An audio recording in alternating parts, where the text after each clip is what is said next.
Hello,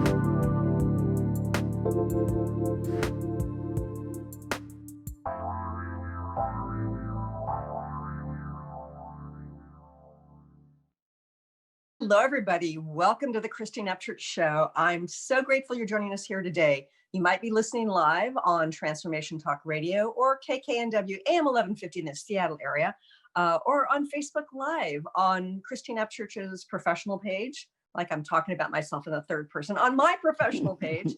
Or you might be listening after the fact on one of the dozens of podcasts this ends up in, or on ChristineUpchurch.com. Whenever and wherever you're listening from, we're grateful you're joining us here today because we are going to be talking about something really exciting. He's a science nerd who's into consciousness, so he's a man after my own heart. But at first, I want to say hello and thank you to the people behind the technology today. Benny Mathers from KKNW. Hey, Benny. Hey, how's it going, Christine? Sorry, I'm laughing. I really am because I'm like, have you checked out her page? It's so amazing. Like, Christine, you talked in your third person. It was like, you have never done that. It was just, I'm laughing really hard because it's hard to promote yourself when you really, really want to. And sometimes you really have to. And it's just like the way you said it was perfect. People who are Facebook friends with me are like, it's not live, but no, it's my professional page. It's Christine's professional page. So I was trying to make that clear. Yeah, I know. So people can find it on Facebook. She is professional, by the way, if you didn't know that already. What's that? She's professional by far, if you didn't know that already. Sometimes I am, sometimes I'm not. We'll see. Yes. I love it. But thank you for doing what you're doing at the KKNW end of things. And Jessica standing in for Olivia today. Hey, Jessica, TTR, how are you? Oh my gosh, what a treat. And now I'm laughing too, so thank you both. I told you. I love being the expense of other people's jokes. Yes. Oh, I am so excited today. Before I say who this person is, I have to tell you that when I heard about his background, it's like, oh my goodness, I really want to interview this man. And I realized we have some things in common.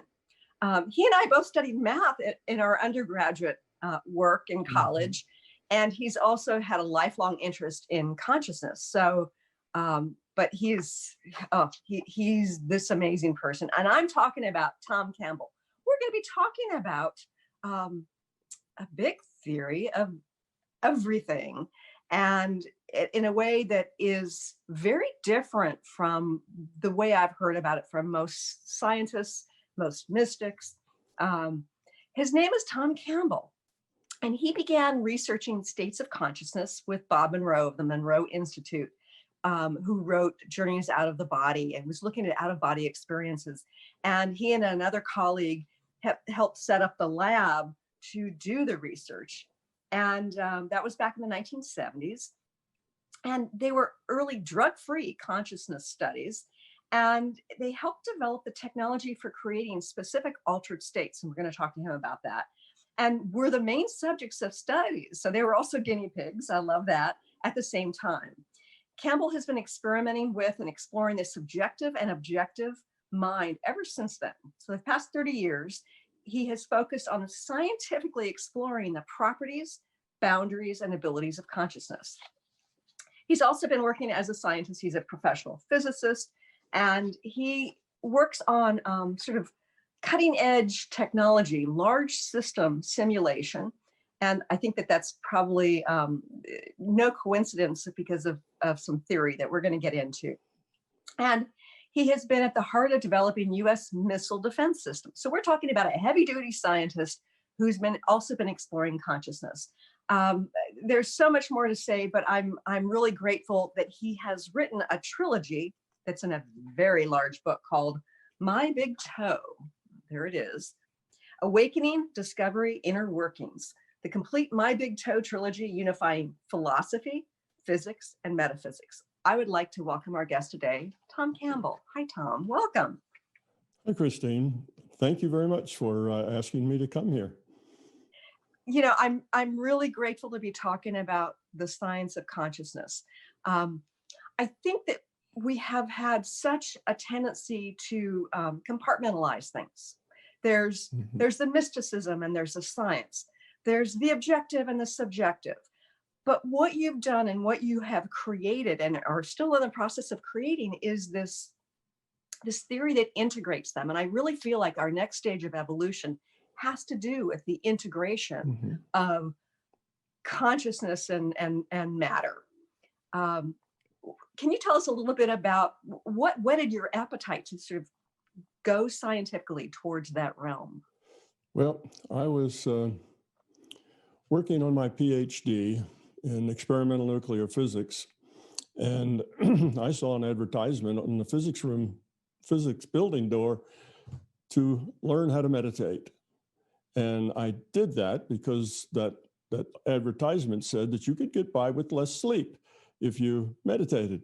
And that's really, that's helpful. Yes. Yeah, that's really what I was looking for. So I paid my $25, took my banana, and went to the TM meeting. And I found that it was very easy. I took to it, almost immediately. It was no trouble at all. And I practiced it, as they said, 30 minutes twice a day. And about 3 months into that practice, just playing around a little bit. Now, I'm an experimentalist, so I play around a lot with things. I want to know how they work. I realized that I could debug my software in my mind by bringing up a picture of the printout, rolling the printout by, and the lines that had errors in them would be red. So I could just scroll down. Oh, there's a red line. Back up. What is that? Oh, yeah, I know what that line is because I wrote all the code, so I was familiar with every line. And I realized that then when I physically went those cards exactly, I say cards, that's back in the old day when we were doing punch cards. Punch cards, oh, they were the worst too. They were, yes. Yeah. So those cards were the ones that had errors on them. And the errors I saw were the errors that were there. And in those days of punch cards, that was huge. Today, we have terminals and we have software that helps us debug and we have lots of things, but not then. Then if you got 1 or 2 runs back from the computer center per week, you were lucky. And if those runs just said, oh, bombed at this place, stopped running here, that's all you got. That was the total sum of your help finding your error, is that the thing broke, and you'd look at your printout and see where it quit. So it took, then you'd go fix that, and you'd find out that, well, a card punch hole was a little off center. And that was the problem, you see. So there's lots of things other than even your code. So debugging code could take months and months. Wow. It's not like today, it takes hours sometimes, but it took months and months then. And it was the main thing that kept your research slowed down, is trying to get your software right. So that was a big thing. And that was a big aha moment for me, because I realized that, my previous viewpoint of reality, which was that if you can't, it's called an operational definition of reality. If you can't operate on it, if you can't measure it, then it either doesn't exist or it's irrelevant. The only things that exist or are relevant are the things you can measure, because, hey, if you can't interact with them, then, what could they be? Hallucinations. Right. So that's the way most scientists look at reality. Well, here I was seeing that there was another dimension, mind, that could interact with this reality like debug software.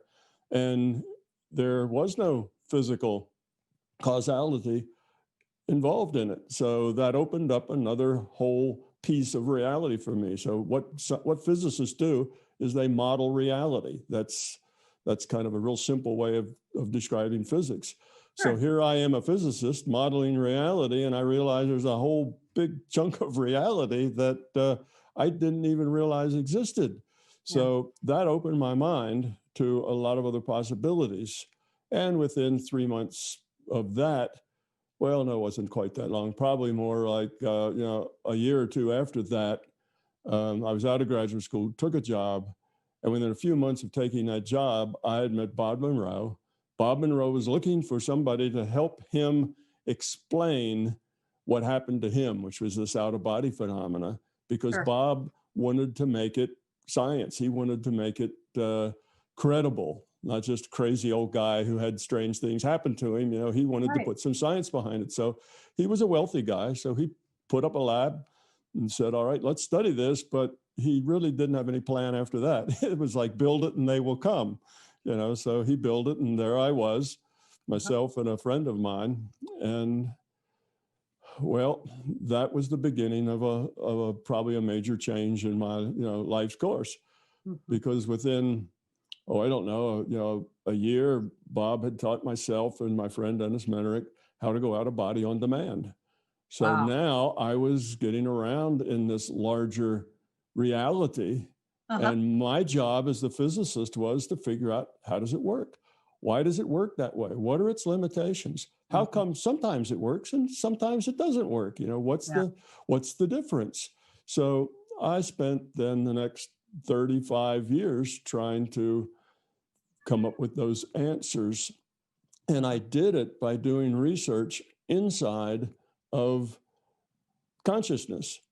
You see, inside that non-physical space I was in, consciousness is a non-physical space. So I could go there and I could do things, all of the paranormal things or things that we did, because those are the things that can give you evidence. When you remote view, you either get the target right or you don't get the target right. So it's evidence. If you heal, you either help that person get well or you don't. So those things are very evidential. If you're looking at auras and getting data out of databases, then it's either right or it's wrong. So we spent a lot of time collecting evidence to convince ourselves that we weren't just making it all up in our mind. There was some kind of mind trick going on, because after all, I'm a physicist, he's an electrical engineer, and we're both pretty difficult to convince about things like that. So we did a lot of research, and it was probably 100,000 to 1 that we were actually good at guessing these right answers. So we knew intellectually that we had, that we were onto something that was real and that was fundamental. But knowing that intellectually and getting it at a deeper level are two different things. It's easy to get intellectually, but it's a little harder to get at a deep level to where you no longer have to ask that question, is this real? You know it's real. Well, eventually I got to that point, and it was after Dennis and I did an out-of-body trip together, and we were both of what we were saying. Bob taught us to talk when we did our out-of-body. We'd be out of body, but we'd be giving a kind of a stream of consciousness download to Bob, who was at the control room, and put everything on cassette tapes. And you two were in like separate. Yeah, we're in separate booths. Yeah, he had 3 booths, and they were all isolation booths, acoustically isolated from each other, so you couldn't hear any sounds. And I was in the first booth. There was an empty booth between Dennis and I. Dennis was in the third booth, and my booth was also a Faraday cage. That's means it was metal all around it. It was electromagnetically isolated as well. So we couldn't hear each other or see each other, have any kind of contact with each other, even electromagnetic contact with each other. So we went out of body, and we both have this stream of consciousness going back to the control room.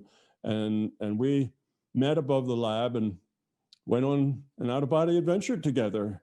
And, we got out of the booth about 2 hours later, went up to the control room, and Bob took both of the tapes, Dennis's audio tape and mine, and he turned them on at the same time so that they were in sync time-wise.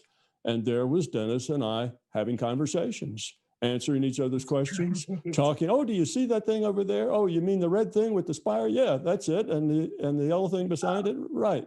Well, let's go over there and investigate that. Okay. So we were obviously together in this out-of-body experience.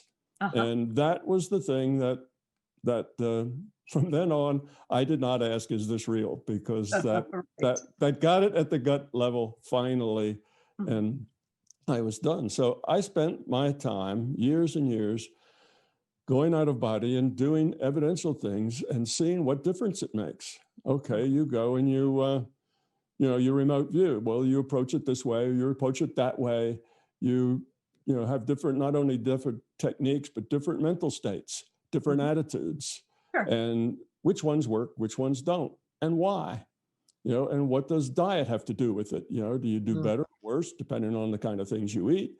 There's lots and lots of variables, really hundreds of variables. That's why it takes so long, because it takes 35 years, to work through all the kind of variables that you need to work through in order to come up with a conclusion. So, right. you know, that took us up to the 1990s. Dennis and I were starting this like 1970.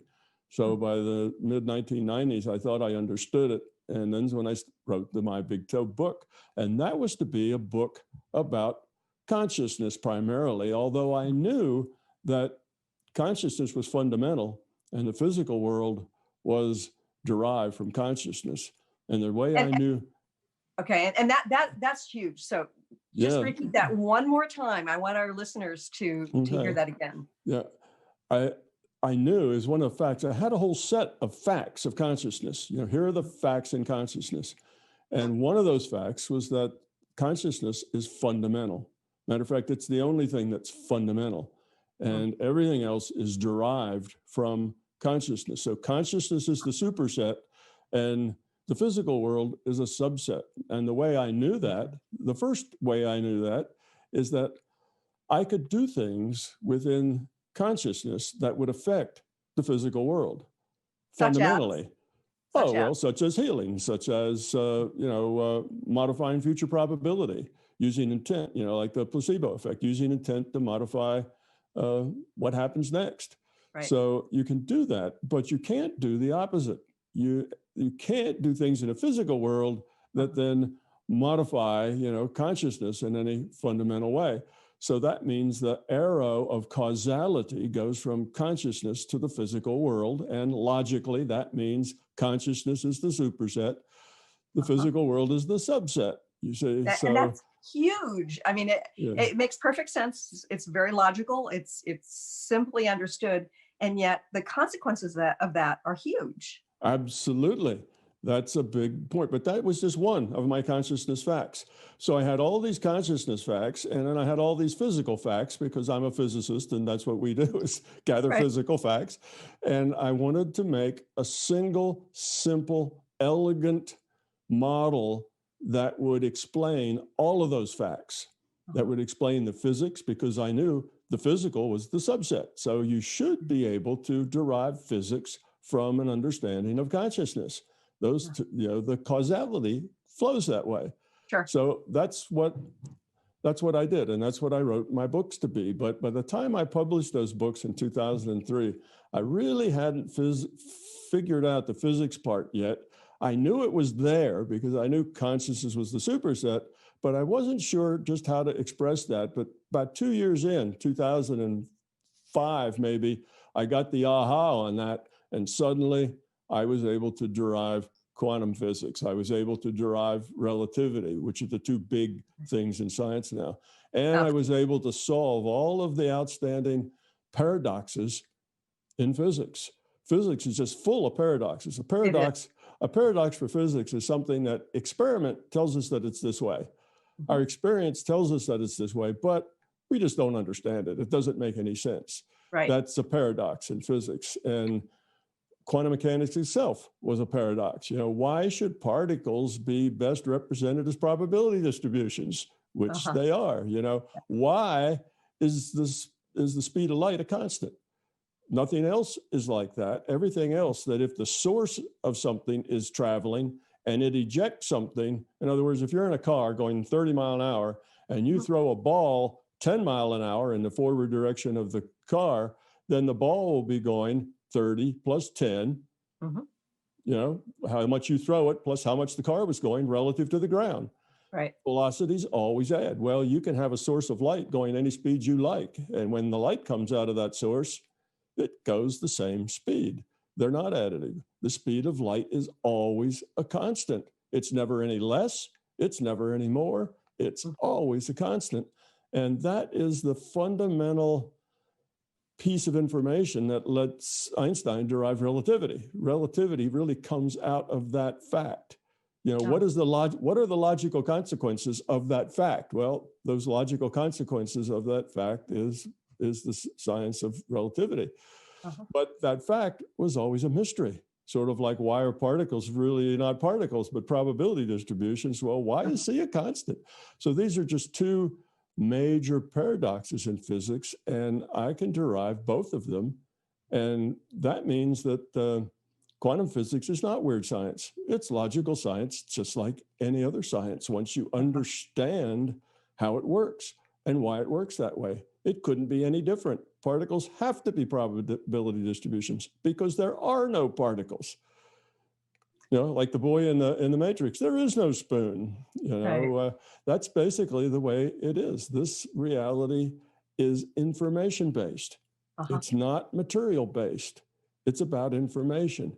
Now, that is logically equivalent to saying that this reality can be computed, which is logically equivalent to this information is a simulation, which is the same as this reality is a virtual reality.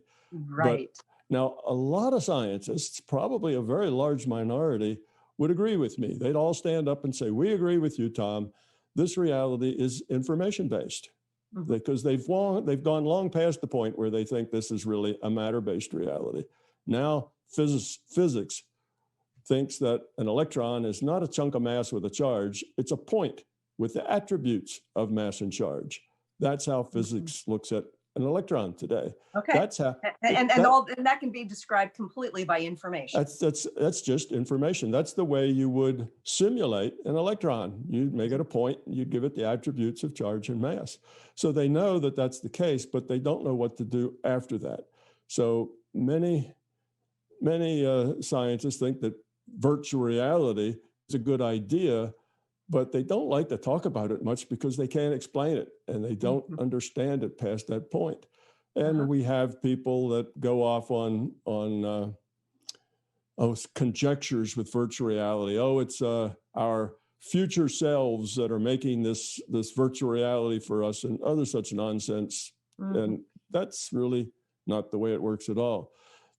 I'm the only one. So my idea of virtual reality is very different than the rest that you'll see out in the world. And my idea is that consciousness is the computer. See, that makes the difference. Consciousness is an information system. Consciousness, I define consciousness as awareness that makes choices. It's an awareness that makes choices. Okay. And that awareness, what is awareness? Awareness is something that's aware of what? It's aware of information. Sure. What are you aware of? What is your reality, your consciousness? Well, it's the data you take in through your five senses that defines your reality. It's information. Right. You see, so that consciousness is an information system makes sense. It's about awareness. Awareness is about aware of information. So if consciousness is an information system, then a part of that information system can be the computer that's computing this virtual reality. And the other part is the player. There's only two parts to a virtual reality, a computer and a player. You see, there really is no virtual reality. There's just the virtual reality exists in the minds of the players. And we are the players, and we are a little chunk of that consciousness system. See, we're a piece of it. We're, what can we say? Like if you have this big consciousness system, you can partition off just a little piece of that and give it a name and give it free will. And I call that an individuated unit of consciousness. And that's what you are and I am and everything else out there that's conscious. Not only people, but dogs and cats and horses, and bumblebees, and everything that makes choices is conscious. So that's another big thing, brings a lot of things together. We actually are all one. You see, we all are really just pieces of this larger consciousness system. Makes sense. And now here's the last part of it that to kind of tie the logic together for you is that an information system evolves by lowering its entropy. And I will explain that. An information system, let's define entropy. Okay. Entropy is a measure of disorder. It's a measure of disorder. So high entropy is a lot of disorder. Chaos is high entropy, and lower entropy is less disorder, more order. So my garage is an example of entropy. Right. Your children's bedrooms, right, are an example of high entropy. Well, think of an information system as bits. Now, if all those bits are random, then that's very high entropy. That's the Right. highest entropy thing. That's the highest entropy the system can have, is all the bits are random, zero information. But what if you order some of those bits, put them in a special order?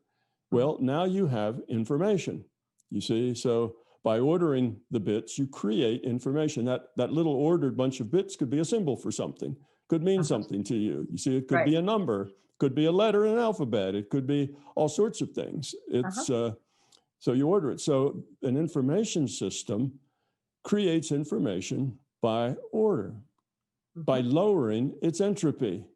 You see, that's how an information system evolves. Its evolutionary pressure is to lower its entropy.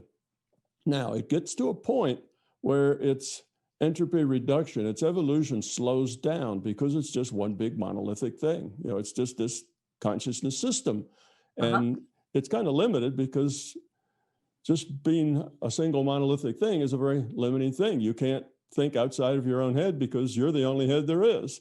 So what it decided for its evolution, and cells figured out the same thing, is it split off part of itself, gave that piece free will. It created an individuated unit of consciousness, gave it free will. Now there's two free wills interacting with each other, and that produces lots more possibilities. Now you can have a conversation. Now you can have a discussion. Now you can have an argument, you see, where you couldn't before. So then you make lots of those individuated units of consciousness, you know, thousands of them, hundreds of thousands of them. And what you end up with is a social system. Now, consciousness evolves toward lower entropy. Consciousness now is a social system. The way you lower entropy in a social system is through cooperation, caring, you know, working together, being about other, not about self. The way you inhibit and make a social system functional is by not caring, being self-centered, being fearful, no trust. You see, that then inhibits a social system. So I call that the love side, which is the caring, the compassion, the empathy, and the fear side, which basically is the no trust, control, power, force side. That's where fear takes you. Right. And so those are the two sides. So that gets us to the next big aha thing, and that is the system of which we are a part. The larger consciousness system is evolving. And how is it evolving? It's evolving by becoming love, by caring, by getting rid of fear, by getting rid of ego, by getting rid of belief. That's how it evolves. And what about us? We're pieces of that system. Well, how come we have this virtual reality? Because as pieces of that system, our job to help the system evolve and help ourselves evolve as pieces of consciousness was to lower our entropy, become more caring, become more love. You see, that's our job. But we're all in this big chat room. We're just talking to each other. There's no, you know, that's what consciousness does, right? It shares information, it shares data. But there's very few consequences in a big chat room. Very, very few consequences. So it's real hard to learn because you can just chat away, but still not learn very much. So the system needed another reality frame, another rule set in which it would create an environment for us where we had lots of consequences with our choices, things that would help us evolve, give us choices, you know, that were serious, important choices to us, ethical choices, moral choices that you don't have really in a big chat room, or you don't have it very much. So the system designed a virtual reality. And how did it do that? It took some initial conditions and a rule set. That rule set is what we call physics, chemistry, biology. It's the rules. What science does. Mathematics too, don't forget mathematics. Yeah, what the science does is it digs out the rules. Yes, absolutely, mathematics. Yeah. So it has this rule set and it punches the run button, and this simulation begins to evolve, and it has to evolve. Okay, what was the initial conditions? Well, it was this ball of plasma small, but very high pressure, very high temperature. And when the run button's hit, it can expand and change according to the rule set. Well, that reminds you of Big Bang, doesn't it? Except it's the digital Big Bang. It's a simulation. Right. You see? Now, already we've solved a lot of problems. Physics has a big problem with saying, how did the Big Bang occur? Because we, as a reality, didn't exist yet. So where did that ball of plasma come from? Yeah, where was that? Because that predates us. And see, that's another one of these paradoxes in physics. Well, they start with a Big Bang, but they can't explain it. It seems to have to pop out of nothing. Right. Well, the simulation explains it. It's just the initial conditions that go along with the rule set that eventually evolves to become this virtual reality. Another thing it explains is there's this thing called the Anthropomorphic Principle, I think, which is physicists have come up with or have told us that there are a set of constants that describe the universe. And if you changed any one of those constants, even in the 8th decimal place, the whole universe would collapse. It wouldn't work. You know, it wouldn't be stable. Okay, so, and they called it anthropomorphic because it seemed like these constants were picked just for us, you know, just so we could evolve here. And that, of course, doesn't go well with science, but that's the way it looks. The randomness of science, And in fact, when I worked as a statistician, I had to rely on a fundamental assumption behind probability and statistics that I didn't like inherently believe, and that is in randomness, right? So here we have a good answer for that. You know, why is it like that? Well, think of this simulation. We'll call it the Big Digital Bang.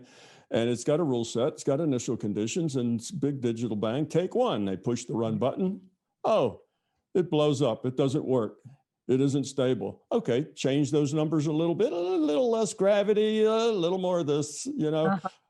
Okay, take two. We run it again. Well, got a little bit further, but still had a problem. Well, change that. So you do that often enough. In other words, you're evolving the simulation with trial and error, like evolution is. And eventually, you tune it so that these numbers are just so precisely tuned that this thing holds together for a long enough time to do what you want it to do, which is evolve avatars that are interesting for consciousness to play. Right. You see, now here's the deal with virtual. And we've climbed in, we are the avatars, We're the avatar. Our bodies are the avatars, and who we really are the individuated units of consciousness that are playing those avatars. See, virtual reality is defined this way. It takes one, a computer, and it takes two, a player. Okay, now the computer has to have the rule set and be able to compute things. So it takes that. But so there's only two things there. It's a player and a computer. The computer computes the game, renders the game, and the player makes the choices for the avatar in the game. Because the avatar is just a pretty picture. It's just something to let the player get a sense of what's going on and the interactions and that sort of thing. The virtual reality doesn't actually exist. So the consciousness system is the computer, and the IUOCs, individuated units of consciousness, are the players. The virtual reality was created because with this tight rule set that defines just every energy exchange, creates the context in which there's lots and lots of choices that are very significant. So now we individuated units of consciousness log on to make the choices for a player in this virtual reality. And by those choices, we evolve or de-evolve. If our choices are toward love and caring and compassion, then we evolve our consciousness. And as we evolve, the whole system evolves. You see? So that ties it all together in a, I'm just skimming over the top of a lot of ideas. I know I sound like a raving lunatic to probably a lot of your listeners. No, and you make perfect sense to me. And I think that for many of our listeners, although some of these concepts can be a little hard to grasp, I think they may resonate. And sometimes we have this deep knowingness. So it's in a sense, on a physical level, I think of it as a reduction in the entropy, because it goes from feeling a little less chaotic to greater ease. So that's my way of interpreting truth. But I've got a question for you. I've had some fascinating experiences, and I know you, oh gosh, you write about some of your fascinating experiences. Okay, so if we're in a virtual reality, one of the things I've experienced, I've interacted with another version of myself where my father had made a different choice and never moved from Nebraska. So I'm still living in Nebraska, and, you know, had a different life, had a different husband, had a different, you know, like the whole path. So how does that fit into this concept of this virtual reality? It fits into it perfectly. Okay, I'll give a little description on that. In order for the rendering engine that renders this reality to be ready to render it, it has to render it as we do things, right? So it has to do this in real time. It needs to create this database. It's called the future probable reality. Now that's all the things that could possibly happen and the probability that they might. That way it kind of knows what the probabilities are of what's going to happen next, so it can get ready and do, you know, it's a tool for the rendering engine to know what to do, stay in real time. Well, that database, as time goes by, becomes, you know, the future becomes the past after a while. A particular future becomes the past. So now you have this past database is everything that could have happened and the probability that it would have. And the actual past that we know of, we call our history, is just a thread that threads its way through that probable past, you know, all that data in the past database. Now that database is available for us because we're individuated units of consciousness. This is all done in consciousness. That database is available for us. Now, everything in there that we have done, everything in there that we have said, thought, felt, thought about doing, but didn't do, you know, everything is in that database. And it's there with all of the possibilities and the probability for those possibilities. So if you know, when you remote view, you're just getting data from that database. When you're looking at somebody's health aura to see, you know, what their problems are, you're getting data from that database. Right. When you when you connect with a person and you kind of immediately know where their emotions are, where their feelings are, where they're coming from, where this problem came from, you're getting all that data out of the database. Well, you get into a database, and if you're not real careful about defining what you're looking for in a database, you sometimes get off the track a little. And if you don't say, I'm interested only in that data that is part of our history line, well, you end up in the database looking at things that were just probable, but were never actually actualized here. Well, so you got into the past database in a probable past where things were different and your father made other choices. And you can look through that database because all the probabilities are there. And if he made this choice, then it's probable he would have made another and another and another. And it just, all the probabilities are there for a pretty long piece of time. And as you get interested in that, oh, that's interesting. I wonder where that leads. Well, then you just start exploring. See, it's your intent that gets around in that database. So your intent starts exploring all of that database, which is in the past, but it's everything that could have happened and the probability it would have. So what happens is the system works this out, like in the future probable days. It says, okay, here it is for like the next delta t. Simulations are done, you know, a little time increment at a time. They're updated. That's what makes it, that's what gives it dynamics, things that move. Okay, because we calculate, okay, it's moved a little. So next, I'll move the picture a little over next time, you see? Right. So every delta t, it looks at it and says, all right, what's the probable future look like here? And what if I put that out another delta t? What would likely be? And I can do that as far out in the future as I want. Of course, as you get farther out, the answers are a lot rattier because you as a statistician know that you're compounding your errors as you go out. Right. Because the probability, and I think of it as, if you think in terms of a timeline, there are all these points of probable, you know, of probabilities where you can go in various directions. Right. But the farther out you get, the more trees, you know, branches there have become. So it gets to be more and more complex, and the probability of being able to accurately say what happens goes down and down and down. Right. So exactly. Branches. So the further you get out, and when you get into the first section of book 2, I'll have pictures of this, like just what you said. And anyway, so it does this, and it goes out as far as it seems is reasonable to go. And some things are easier to predict, like how how high mountains are, and they wear down with erosion. You can kind of predict that. Some things are very difficult if they have to do with people and people making choices with their free will. But it predicts those out as far as is reasonable, and as far as actually you ask it to, it will do that. So that's available. So when that goes into history, then you have history in depth. You have these delta T's that have been worked out for, let's say, a year in advance, or 2 years, or 10 years, or decades.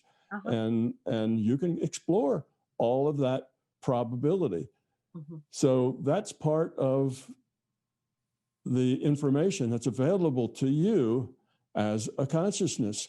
So you can query the database and do remote viewing. Now I'm querying it about what's happening over at the spot that I'm not in.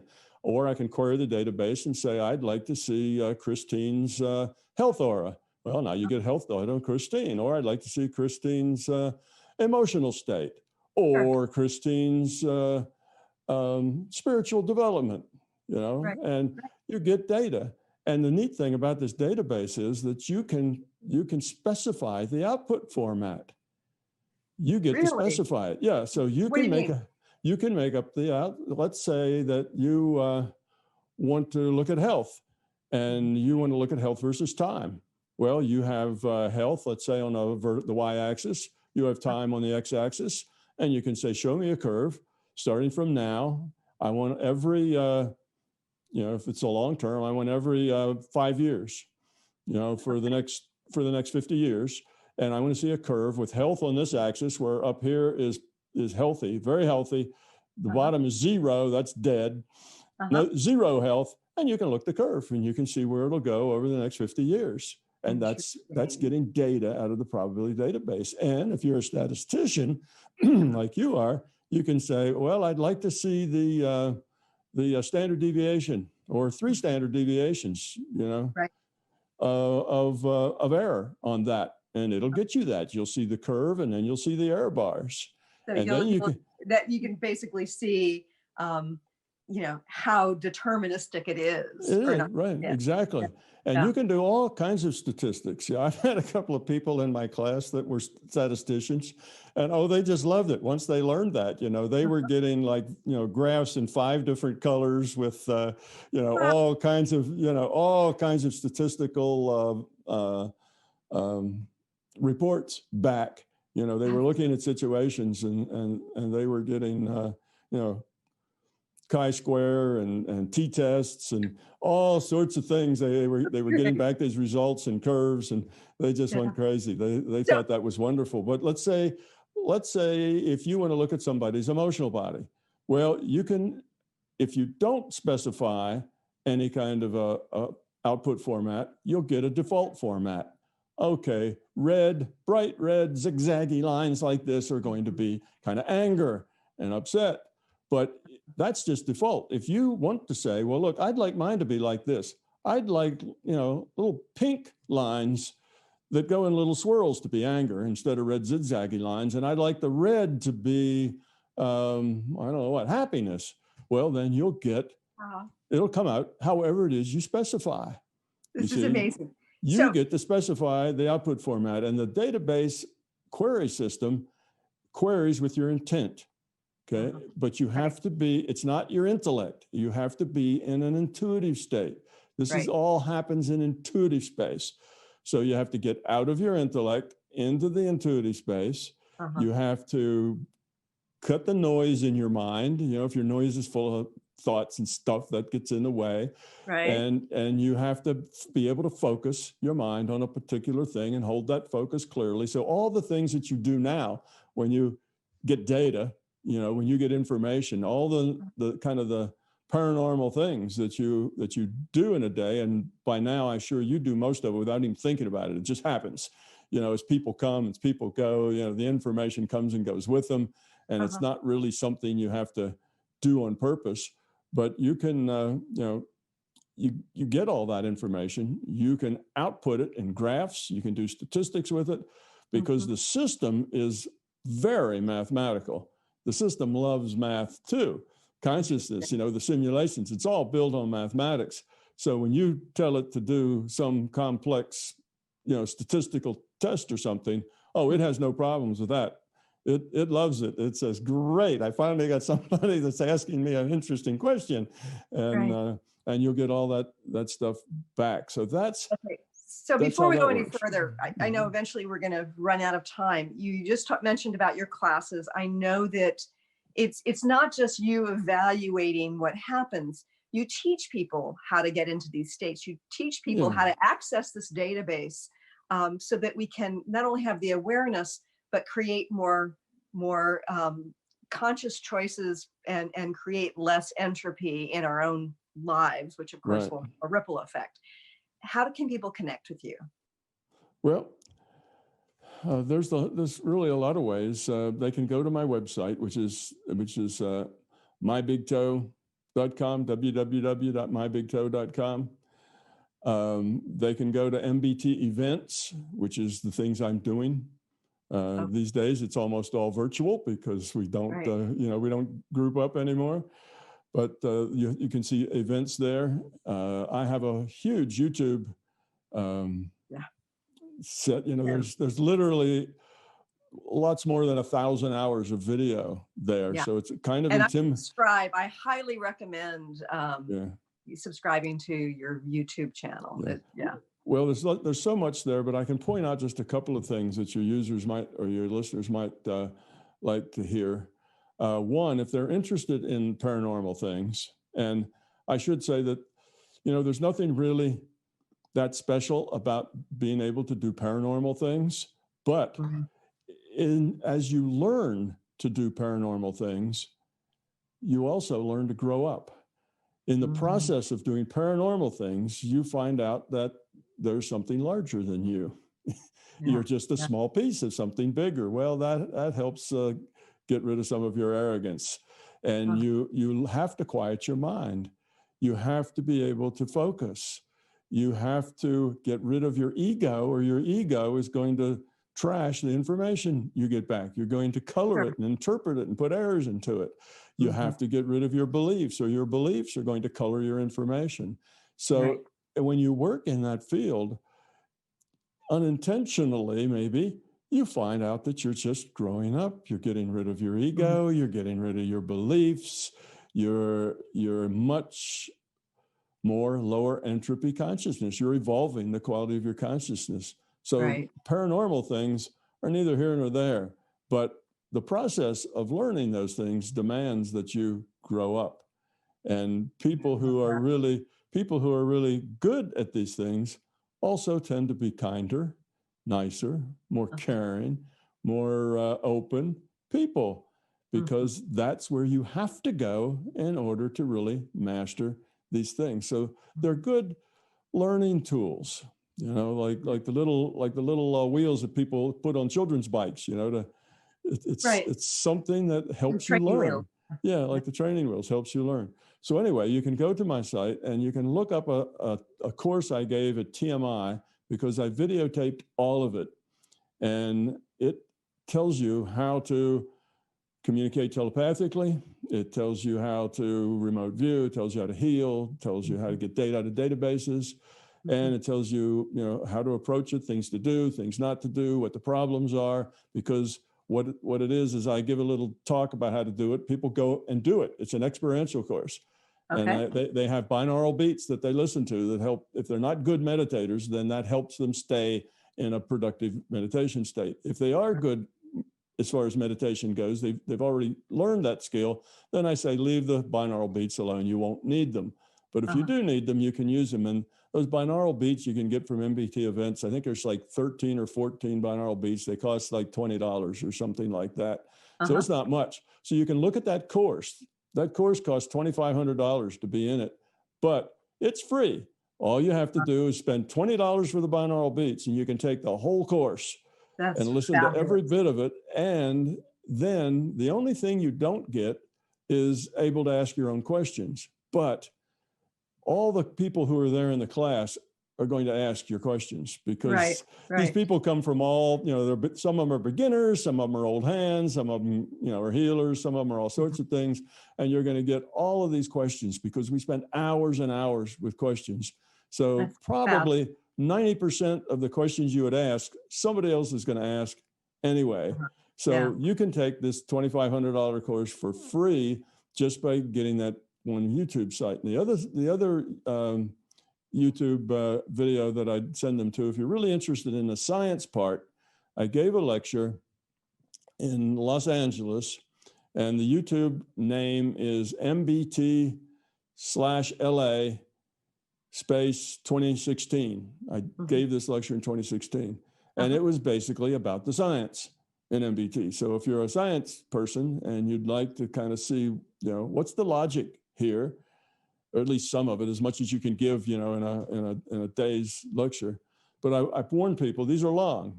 I talk all day long, and it's a course, so I thought it's all day long, and they come out in like probably 1.5 hour segments. So that's a lot.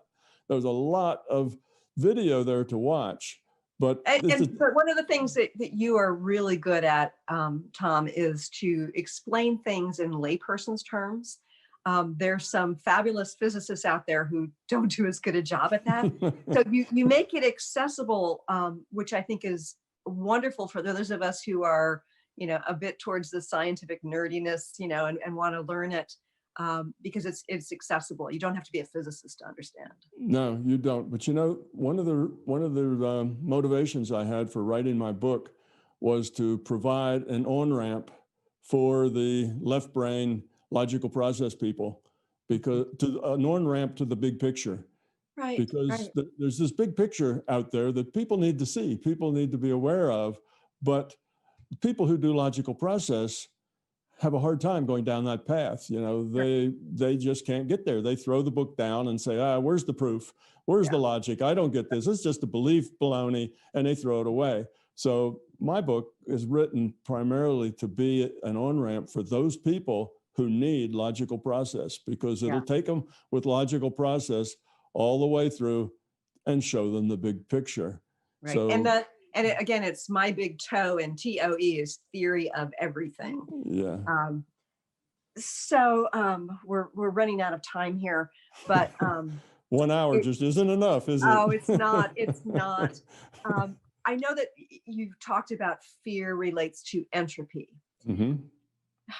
Do you have a brief message, like a minute or less, to listeners right now? Because we are in this, this supposed pandemic with these horrible consequences, supposedly, and it's people are in the state of chaos and fear and anxiety. Okay. Yes, a little message, less than a minute or so. Focus on the positive. Don't focus on the negative. When you focus on the negative, that brings up more things that are negative, which bring up more things that are negative, and pretty soon you've worked yourself into an anxiety attack, and you are crippling yourself. Try to let go of that. Focus on the positive. Look at the things that are good, the things you do have, the things that that are good in your life. Look at the relationships you have that are good in your life. Be happy, have gratitude that you have a warm place in the winter to stay, that you have food to eat, that you're not cold, wet, hungry, and miserable. A lot of people are. So look at that and feel gratitude for that. Look at the positive. And if all you get on the news feed and off the internet is negativity and fear and oh no, the sky's falling, and you get all sorts of things, just turn it off. Stop looking at it. Forget the news. Turn the TV off. Just don't go there. Stay positive. Just focus on the stuff that's good. Enjoy what's good, and smile. Be happy. Take time to say something nice to somebody. Take time to tell somebody you love them and that you care about them and that you're glad to be sharing your life with them. Develop great final message from the scientist and very conscious individual. And oh my gosh, I'm so grateful you joined us here today, Tom. And I'm really grateful that you've been doing this work, because this can help shift our planet. I really believe this. It's such an important step of our planetary evolution. And thank you for that. Oh, you're quite welcome. That's what I'm here for. Yeah. And thank you all for joining us here today. I look forward to talking to you again soon. Thanks so much for tuning in today. If you'd like to empower yourself to step further into your vibration of change, please visit my website at christineupchurch.com, where you can learn more about my insights, upcoming events, and private sessions.